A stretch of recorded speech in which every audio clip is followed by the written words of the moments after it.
Excerpt, And a Dog Shall Lead Them. From A Ball, a Dog, and a Monkey. Author Michael D'Antonio. Publisher Simon & Schuster. Published 2007.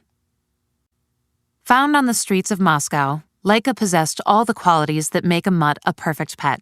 She was intelligent, calm, and easily trained. In shape and color, she was a bit like a tiny German shepherd. Her long muzzle was mainly black, as was her face. However, a narrow line of tan fur ran from the tip of her nose between her eyes to her forehead. And over each eye, a tan patch, the size of a quarter, made it look like her brows were always arched in surprise. Gentle but playful, Laika was the kind of dog that children loved. Before her trip to Baikonur, one of her minders had brought her home to see his own children. The time Laika spent playing with them was a reward for the duty to come. Laika was placed in the padded capsule of Sputnik 2 at midday on October 31st. Leather straps kept her from turning around, but she was able to eat some of the special gelled food prepared for her journey. Hours later, the satellite, which included a silvery ball similar to the first Sputnik, was stacked on top of the R-7. Preparation for the launch went on continuously. The fuel tanks were filled with kerosene and liquid oxygen. The large steel supports that held the R-7 upright were pulled back. Finally, at 7:30 a.m. on November 3rd, the countdown reached 0 and the rocket's engines ignited on schedule. Shaken by ignition and rattled as the rocket lifted off, Laika was subjected to a truly deafening roar as the R-7 climbed into the Kazakh sky. She panted furiously, and her heartbeat raced to triple its resting rate, as the acceleration created pressures several times greater than the force of gravity. The force on Laika's body subsided as the satellite reached weightless orbit, but she had trouble recovering from the stress of the launch. Tests conducted in a centrifuge on Earth had shown that Laika's heartbeat could return to normal soon after excessive G-force was reduced. But in the isolation of the capsule, with no reassuring handlers around, she needed much longer to calm down. Unlike the first Sputnik, which separated from its entire launch vehicle, Sputnik 2 went into orbit with its second stage attached.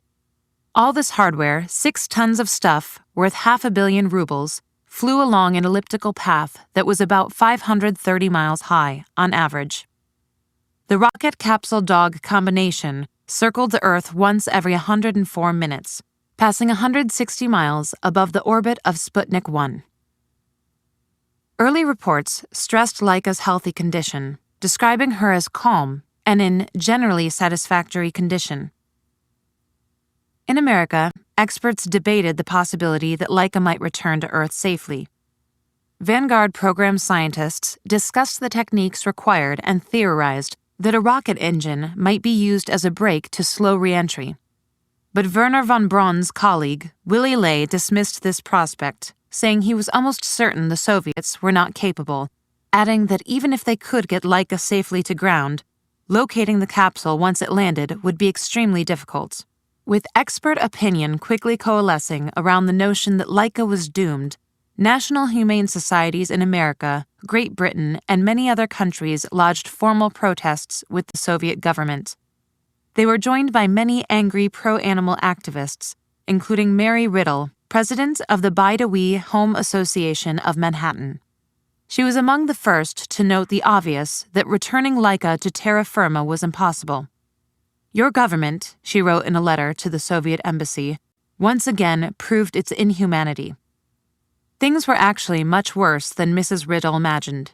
The truth of the matter, which wouldn't be revealed for decades, was that Laika probably died from heat exhaustion and perhaps stress within hours of beginning her mission. As Sputnik 2 soared over the Soviet Union for the 4th time, the instruments that checked her vital signs showed Laika had died as both the temperature and humidity in the capsule had steadily increased. It turned out that the chief designer's team had failed to create an adequate cooling system for the capsule. Many days would pass before Laika's demise would be reported officially. In the meantime, Laika's inevitable fate was, for most people, obscured by the playful spectacle of a dog in space. Photos and drawings of the dog appeared in the press for weeks. In the Riviera town of Rapallo, Italy, officials announced they would erect a statue in Laika's honor. In the Soviet Union, packs of Leica cigarettes went on sale to commemorate her achievement. American officials said nothing about the ethical implications of killing a dog in space. This silence was probably due, in part, to the fact that the United States itself was relying on a menagerie of animal test subjects in its own space research. As Leica was circling the globe, the U.S. Air Force was settling 4 black bears from Catskill, New York, into their new home at Holloman Air Force Base in New Mexico. Officials first denied the bears would be used in high-speed sled tests. A week later, a bear named Oscar was knocked out with anesthetics, strapped into the chair of a high-speed sled, and sent on a ride that subjected him to 20 times the force of gravity. We wanted to prove that a person could withstand rapid deceleration with no ill effects, said a military spokesman. A thorough examination being necessary to prove the absence of ill effects, Oscar was killed and then autopsied. Photo, AP Photo, NASA. Text, reprint.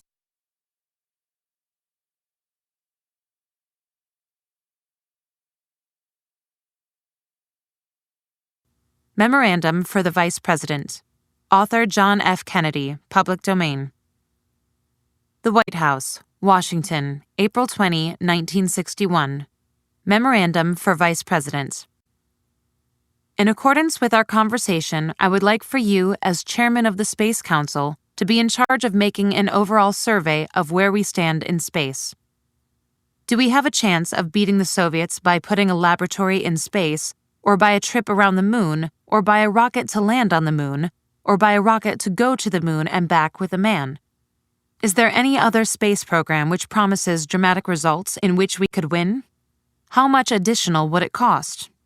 Are we working 24 hours a day on existing programs? If not, why not? If not, will you make recommendations to me as to how work can be speeded up? In building large boosters, should we put our emphasis on nuclear, chemical, or liquid fuel, or a combination of these 3? Are we making maximum effort? Are we achieving necessary results?